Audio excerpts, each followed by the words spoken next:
What? See, I want to be careful for your details, sister, because we don't have DMs on social media. Do you have me on do you have me on TikTok, sister? Alhamdulillah. Because if you have me on TikTok, message me that you're the person I'm looking for involving YouTube on one of my videos. I'm always checking my comment section. No TikTok either. Sister, you are the perfect hermit, sister. No TikToks, no Instagrams. This sister doesn't want any of this social media fitna. Get rid of it. I'll have none of this. Astaghfirullah. None of it. I'm sorry to make you laugh. I am against fitna. Absolutely, sister. Alhamdulillah. I love it. Love it, love it, love it. Damn. Do you have email, sister? Because my email is connected to my YouTube. So email me your Zoom details, and that should be how we will go forward. Because I'm pretty open and quite public about the kind of person I am. And as most of you, almost 90% of you know, I am literally the ogre that you see. I am like this in real life. I do not have difference of opinions or difference of my associations. I am the man that you see. I am generally extremely polite until someone actually angers me. and then the Irishman comes out, and then it all goes to fucking pot. My email's inside of my actual if you go down to my if you're on my YouTube, sister, go down to my communications and who I am, etc. My email in that links. Like all my links are literally on my YouTube page. So all you need to do is then link to my email and then email me your details. And that way we protect you. Alhamdulillah. And we'll do a Zoom call, and I will happily just record the Zoom call, even if you don't want to show your face. And then I'll put that on YouTube. And I'm happy to do that for any of my sisters. Even if they don't want to be part of the fitna of TikTok, Instagram, and any other form of social media, I will go the extra mile. Assalamu alaikum. But wa rahmatullahi wa barakatuh, everyone joining my live. I apologize. The sister was discussing about me doing a podcast with her, specifically about domestic abuse. And I'm looking forward to that because I think it needs to be discussed more. I think more brothers need to have a conversation about domestic abuse. And my it should be there. It's gettersburg@gmail.com, sister. I can't type it at the moment, but it's gettersburg@gmail.com. GETTERSBURG@gmail.com. I'm putting that on a live now. But I'm pretty approachable. You know, I don't hide who I am or where I am. You're welcome, sister.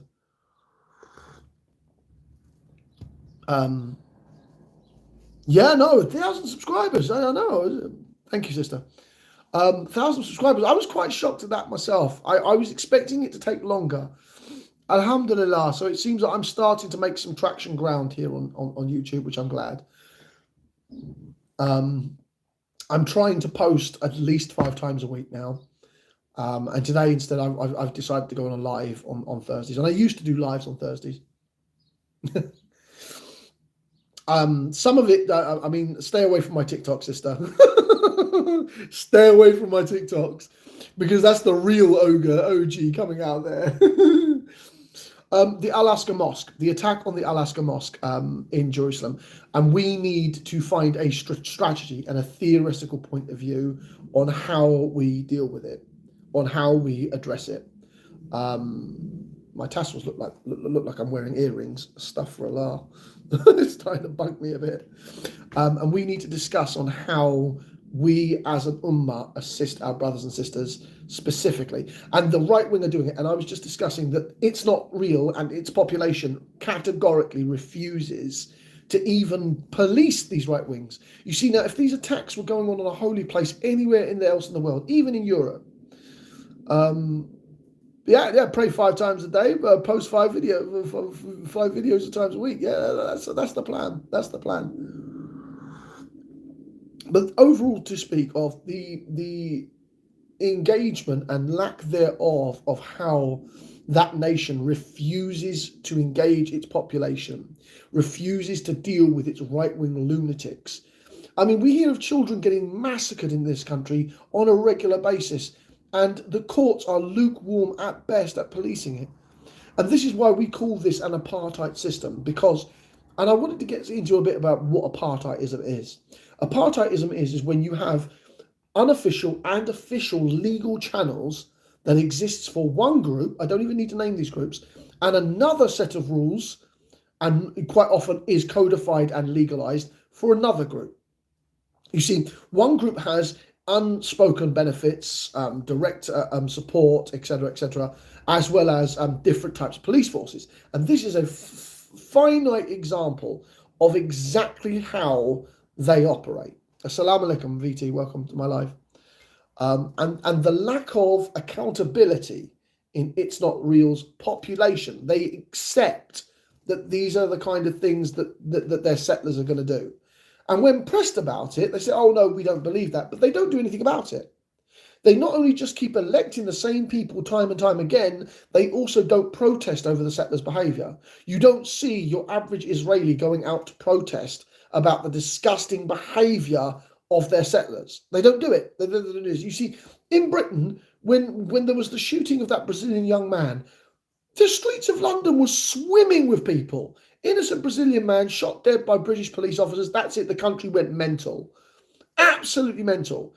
He didn't accidentally kill a terrorist. He didn't accidentally kill some kind of bad guy. This was an innocent Brazilian backpacker who was murdered. My country lost its crap, literally. And that's how democracies honestly work. Yet, but in Israel, and I hate using that name, It's Not Real, do not operate like that. Like their population refuses to police the excesses of their extremists.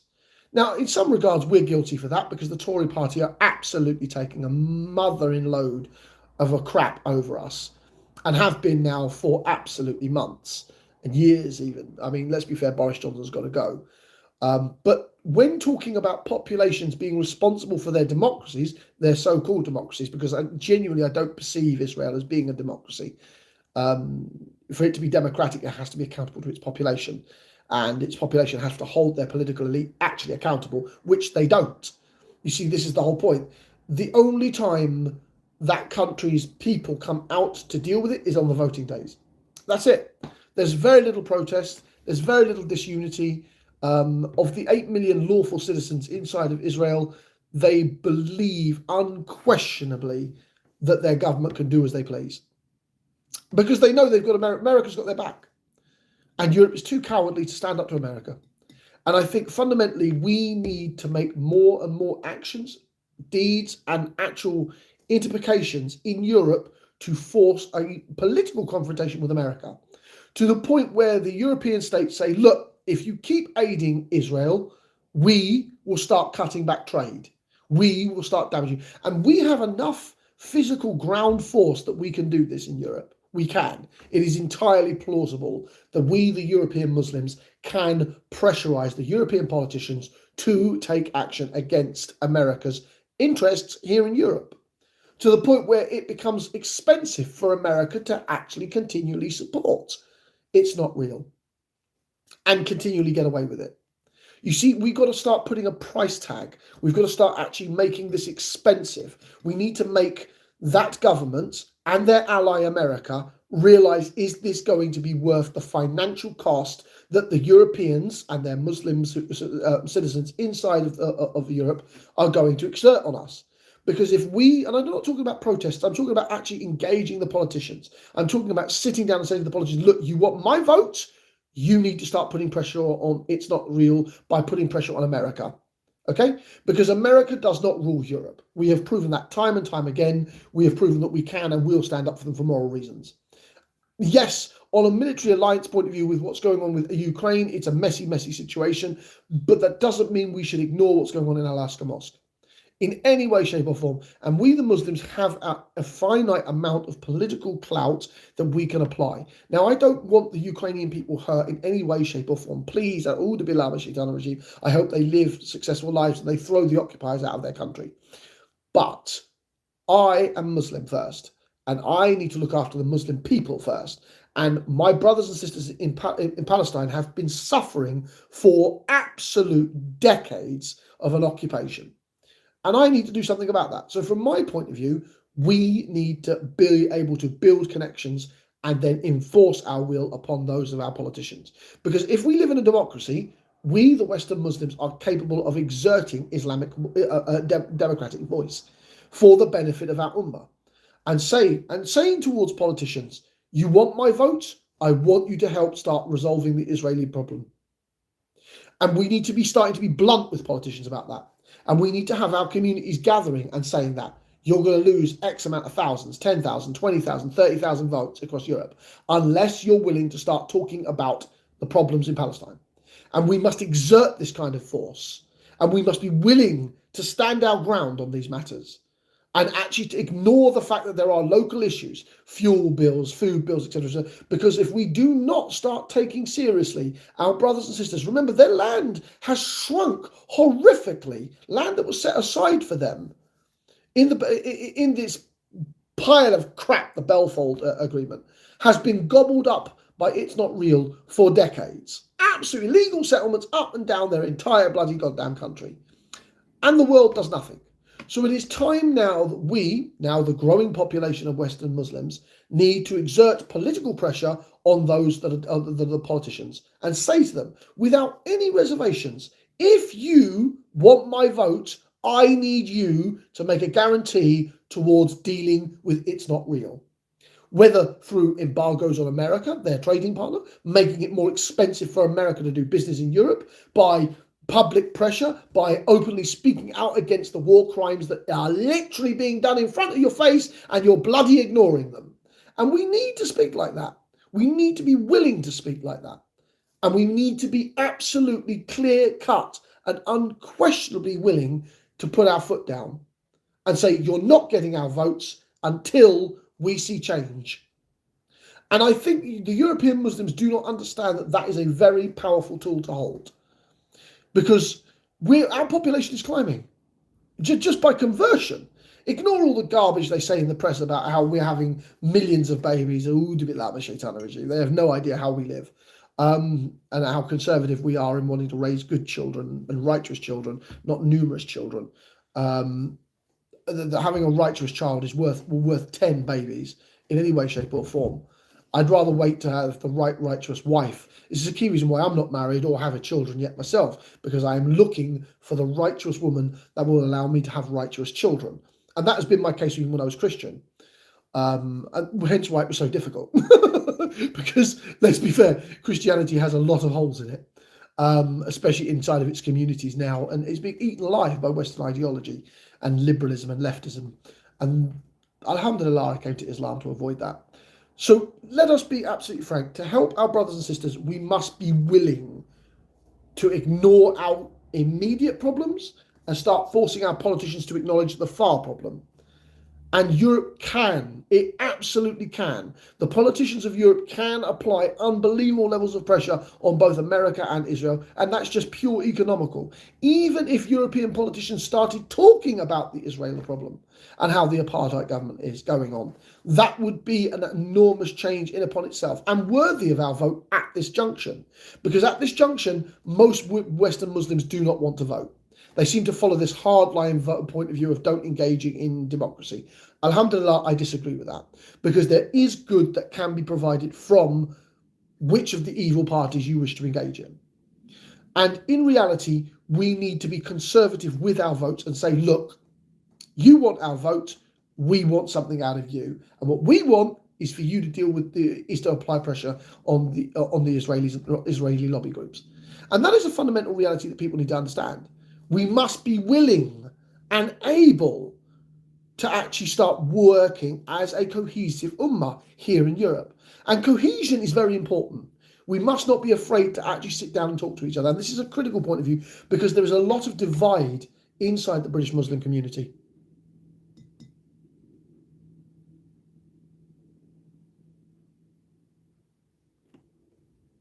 Just want to see this post because I've just missed that part. Where are we? The most powerful state in the Middle East, backed up by the most powerful countries in the world against unarmed civilians. Literally, rocks versus rockets. Absolutely.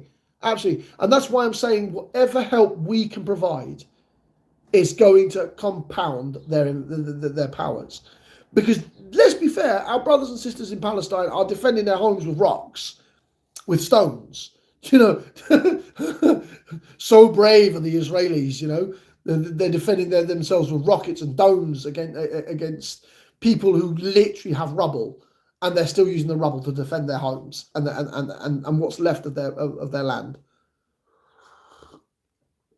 It's a disgusting reality we live in, one where the Israeli people have suffered so incredibly much, and they're not spoken about enough. And the attacks on the Al-Aqsa mosques cannot be ignored. But I don't even see it. I barely see it in the Al Jazeera news. I barely see it in any other. It's not even barely mentioned in the Western news. You don't see it in the BBC. Apparently, the most neutral newspaper. I wouldn't give the BBC more than 5 minutes of my time, but it's still the leading broadcaster in the UK. And let me be quite frank: if Al Jazeera is barely speaking about it, why is that? Because most of the Muslim-ruled world, the elite of the Muslim world, don't give a fuck about Al-Aqsa. They don't give a fuck about our Palestinian brothers and sisters. I'm sorry to swear. Alhamdulillah, I try not to. But I feel so passionate that we need to speak up. It needs to be discussed. Our Palestinian brothers and sisters are suffering every day. And Ramadan, the attack in Ramadan, no less. And of course, if I had spoken about this through Ramadan, my fast would have been out that door, because I would have said things that would have been about as un-Muslim as you could possibly say. And I'm glad. Patience. And I mean, patience in time of anger saves 1,000 other angry actions. And I think that's a beautiful statement. Oh, of course they did it on purpose, sister.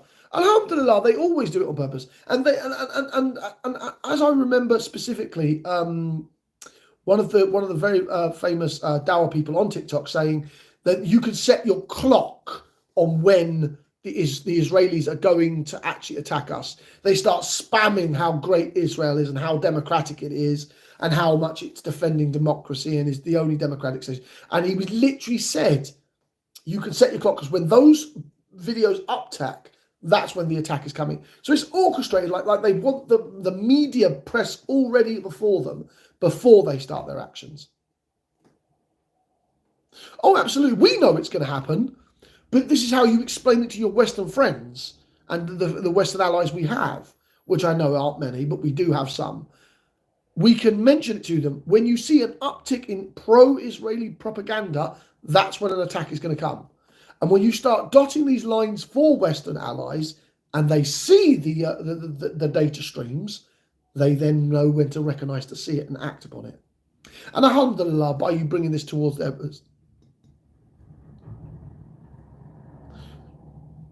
a so-called Independence Day in Alaska, that's typical. But as I said, we must act. We must act as much as we can. Absolutely. It's been watching, and we'll give them what they deserve in proper retribution. Hellfiring their road. Absolutely. Alhamdulillah, absolutely. But you've got to understand that the more we do now, the easier the struggle gets for our brothers and sisters in amongst the Al-Aqsa mosques. And we do. We have to. We have to actually act. And if the Israelis get their way, they will bulldoze it. They would. I mean, we've already seen, and I only like to touch on this slightly. We've already seen how by directly clumping together and starting to force change amongst European politicians, VT, by accumulating, by networking amongst Muslims to say to Western politicians, you want our vote. Obviously, you want your vote. We have a right to vote. To earn our vote, we want more pressure on Israel. Sister, I can't say that on a live. Alhamdulillah. I think anybody who reads that comment will know my thoughts on that matter. I don't want to get banned, but you're absolutely correct. And we'll leave it at that. But no, I absolutely agree, sister. Absolutely agree.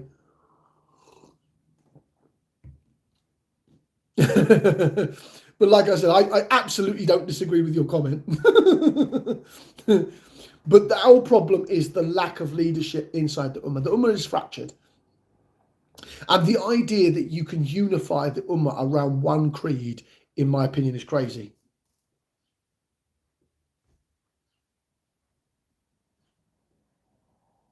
I would love to know how. I don't even know how that's possible. The Ummah is so divided. I don't know how that would be possible. That would have to be an uprising across the entire Muslim world. Assalamu alaikum wa rahmatullahi wa barakatuh for everyone joining. Yeah, not to divide. That's literally, we shouldn't be dividing ourselves. Dividing ourselves is our greatest fitna. It's the Ummah's greatest fitna currently, is how we have divided ourselves into factions. Having disagreements about creed should not make us support each other as Muslims. And I mean, that is the fundamental reality of Islam. We should be unquestionably willing to acknowledge that we must reunite. That Muslims around the world must reunite. Oh, absolutely, nationalism is the most disgusting cancer in the Muslim world. It is the petty disagreements that are killing us. That too, and to a degree, I agree that we can't just focus upon the criminal behaviour of our leaders. We should also be defining what it means to be Muslim. We should be dealing with our prayer. We should be dealing with our internal struggles. But I don't agree with ignoring the problems amongst our leaders.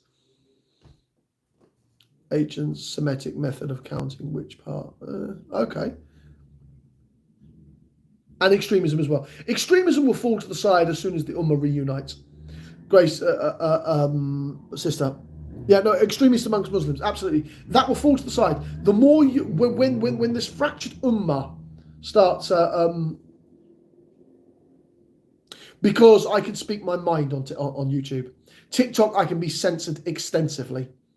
Like, I wouldn't have been able to start speaking about Israel the way I have on TikTok. I would have been kicked off the platform almost immediately. This is why you cannot have adult conversations on TikTok. Do you understand what I'm saying? You cannot have conversations about things like Al-Aqsa Mosque. I've learned that painfully from last year. You know, on YouTube, I have a considerable amount of verbal integracious, and I apply my intellectual mentality on YouTube simply because you cannot have these adult conversations on TikTok. The moderator bots even sniff at the idea that you're talking about Israel. You're banned. You're banned. And that's it. And that's why you have to be so incredibly careful on that platform. And it's useful for me drawing my brothers and sisters to other platforms where we can talk about these things, where we can engage each other. And the few that see me do my silly stuff over there, that's cool. Is that, who is that? Is that Ahmed? Ahmed, is that you, brother?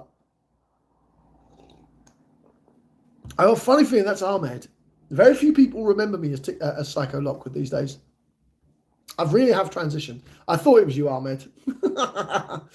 But as I was getting on, unification is our key goal. We must reunite the Ummah, and we need to stop putting these criteria around unity of the Ummah. I think the biggest block is the ideological warfares that are being engaged upon by certain scholars and definitely certain creeds, upon where we are starting to divide each other based upon creedical arguments. And that needs to stop. First, we need to do is reunify as an Ummah. We need to start setting ideas of how we move forward. We need to start walking forward as political entities. We must be willing and able to put aside our petty differences, because the differences between the Deobandiyans and the Salafis are very, very small, relatively speaking. In the grander scheme of our world, they are tiny. It's been a pleasure, sister. Again, send me the email and I will happily link up with Zoom, and I will do that podcast, and I will happily put it on YouTube. The reality that we live in is that we need to start uniting. No, I don't believe that. I don't believe that. Uniting of the Ummah is impossible because of nationalism and sex. Thinking it is like this. Imagine having Salafis and Sufis trying to work together. You can. To a greater goal of Muslims. You absolutely can. The idea that the identical idea that you cannot work in tangent of each other is oxymoron.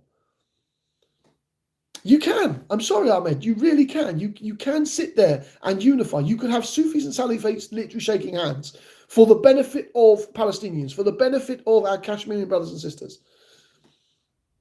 Yeah, it is possible. Ahmed, it's the mindset that's the possibility. When you start acknowledging that you can, No, the belief is an irrelevance. Do we accept that we are La ilaha illallah Muhammadan? If we accept that we have all given the Shahada, you can unify. Again, regardless, the reality that you cannot be unified for greater goals in the Ummah is unfortunately difficult for people to grasp. And you need to stop putting creed before the need of the Ummah. You know, that's the critical point you need to establish. Creed before the need of the Ummah. Now, I love everybody in the Muslim community, and I'm prepared to listen to everyone. It doesn't mean I agree with everyone. I quite often disagree with my very pious Salafi brothers and sisters, and I do agree of some of the more. But that's what I'm saying. As long as you start building the parameters of how we unify for the reasons you unify. We unify on the fact we're Muslim. Yeah, we all have the same Shahada. We all have the same Quran and Hadiths. Sunni Muslims make up. I mean, if we could unify 10% of the Sunni Muslims, we could change the world. We genuinely could.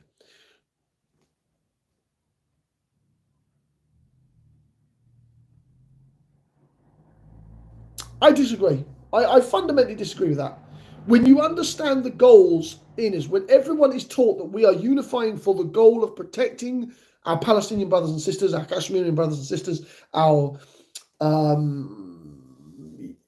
Uruguay brothers and sisters, if you could get 10% of the Sunnis to do that, I can guarantee you could solve sections of the world's problems.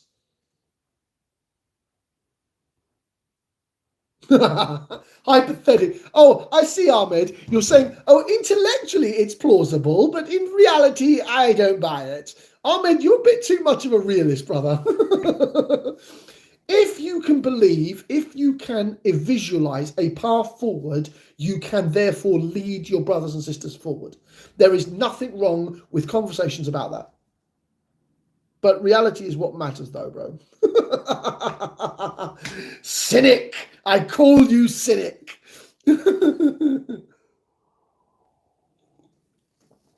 I refuse to be a cynic to my ummah.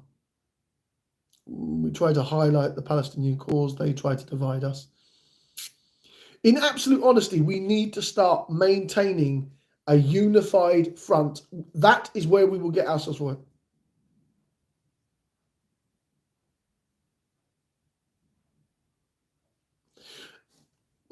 Again, not realistic, because resources and assets.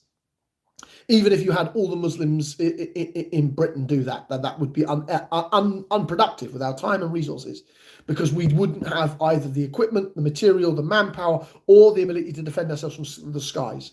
Drone warfare is so advanced these days, it would actually be impractical. Whereas, if you were to unify all the British Muslims and threaten elections, British politicians would start paying attention. Even having the equipment, we're talking about that would still be risky. We don't have the population numbers. An all-out, let's take your hypothetical situation. No, not with the equipment, because we don't have the numbers of British Muslims. The British Muslims are still under 4 million, brother. You wouldn't be able to take Birmingham with 4 million people. You really wouldn't. The reality is, one national draft and we're looking at 6 to 8 million teenage boys who all hate us, hate them, and have been fed on the media to hate Muslims. And you would have literally fed them that power. Like I said, one draft, and we're gone. Ahmed. And now I'm not being the realist. Astaghfirullah. I love you for the sake of Allah, brother. Really, I do. But for the Palestinians, we can apply pressure. We can start talking amongst ourselves. We must be willing to reach out. Assalamu alaikum wa rahmatullahi wa barakatuh, everyone joining my live. Thank you all for coming. But the reality is, a machine requires a license to operate. And why? You have to know the machine to manipulate it. Absolutely. Absolutely. Fantastically put. Brilliantly put. And this is why we need to unify politically, so that we can thereby direct British political interests. There is enough of us now. Absolutely, let's focus on the Palestinian cause, without a shadow of a doubt. But the reality is, if we focus ourselves as British Muslims, as European Muslims, if we focus our attention and push forward an agenda to protect the Palestinians, to say, if you want our vote, then you'll get our vote, but then you try and politically unify Saudi Arabia and Iran. Why are you starting these today? I mean, honestly. First name to the channel name, so it could be easier memorized. Yahya or John. It's probably not a bad idea. I probably should put. I quite often have my name opinionated on much of my community. Shows how many people do. It's Yahya. It's YouTube Yahya. That's why. But the Irish Muslim comes off the tongue more, and it's easier to remember, and it looks better on the search engine.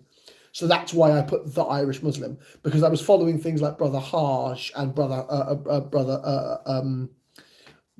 Mohammed Hijab and etc., and Brother Shamsi, because the shortness and much of the iconical, like most people who have followed my page know to look for the Irish Muslim, even though my name is Yahya. So it has a search engineable reason. No, I genuinely believe you probably could unify the Saudi people and the Iranian people on the defense of the Palestinians. You could probably get that. You could probably get that consensus. If I was to walk in to an Arab coffee shop let's say about 2:00 in the afternoon and sit down with my brothers and sisters in Saudi Arabia and say, if there was the chance to save Palestine, would you make an alliance with Iranians? I reckon 9 out of 10 Saudi Arabians would probably agree with that, for the sole purpose of saving Palestine. No, I know they use them. Admittedly, they do use them, and I genuinely feel that if you were to ask the Iranians the same question, I'm absolutely certain that they'd agree, because the Iranians and our Saudi brothers and sisters both agree that Palestine should be saved. That's what I'm saying. The Palestinian cause would unify us, absolutely. 70 years of misjustice, without a shadow of a doubt. Yeah, no, I'm not, and again, I'm not slagging off our Saudi brothers and sisters for much of what they do. Alhamdulillah, they are trying their best to help the Palestinians. They are, and I don't even know if Iran actually offers any kind of aid. I think there is some financial aid via back doors that comes to them from them, but the Palestinian cause could unify the Ummah. I'm absolutely certain of it. You'd need charisma, you'd need effort, you would need financial means, and a means to win. And I think much of the Ummah needs to worry about that, because too many people, we've been beaten so many times that people, Hamas is a terrorist group. They're vile. And I don't agree with any form of terrorism in any way, shape or form. Let that be out there in the first absolute quest. I don't think terrorism works.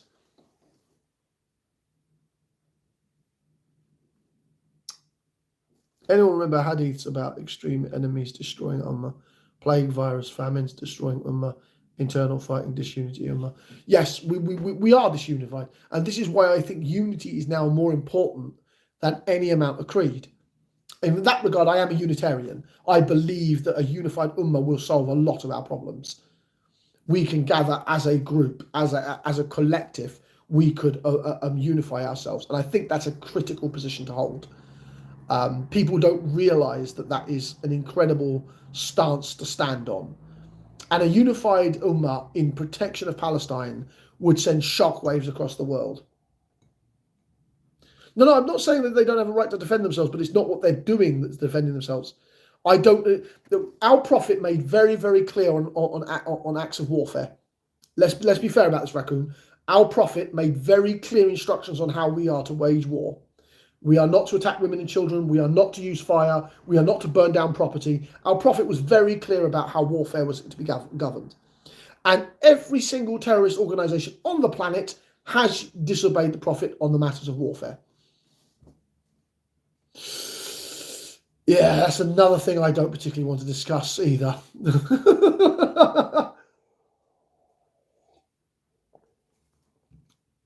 Smash the likes. Thank you very much. I appreciate it.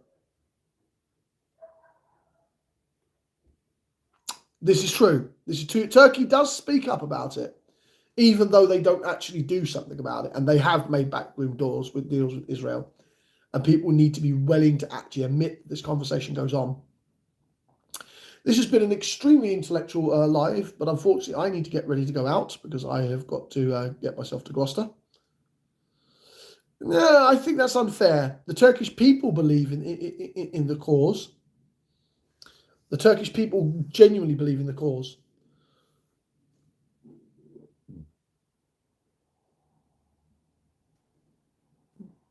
That's the debatable position. But it has been a pleasure having everyone, and I'm now going to consider that an evening done. I mentioned a country. I'm talking specifically about the government. Oh yeah, true. Ahmed, I get that. I don't believe for a second our brothers and sisters amongst them.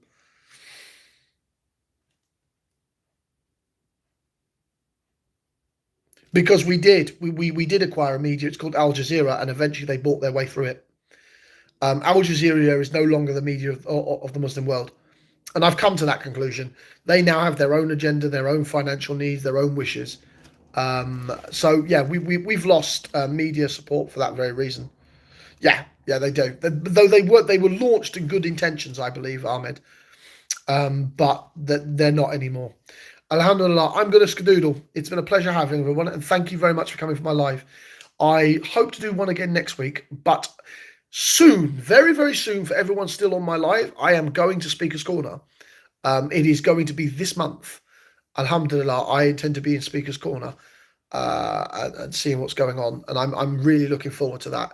And that should be within Speaker's Corner. Should be within. I don't know, Ahmed. It's definitely going to be in the next 2 weeks.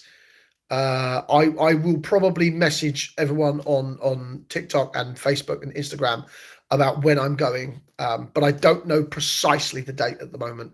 I'm still trying to book train tickets and arrange sleeping arrangements, but I'm probably going down for a weekend. Assalamu alaikum wa rahmatullahi wa barakatuh. This has been a pleasure, and I thank you all for coming to my live.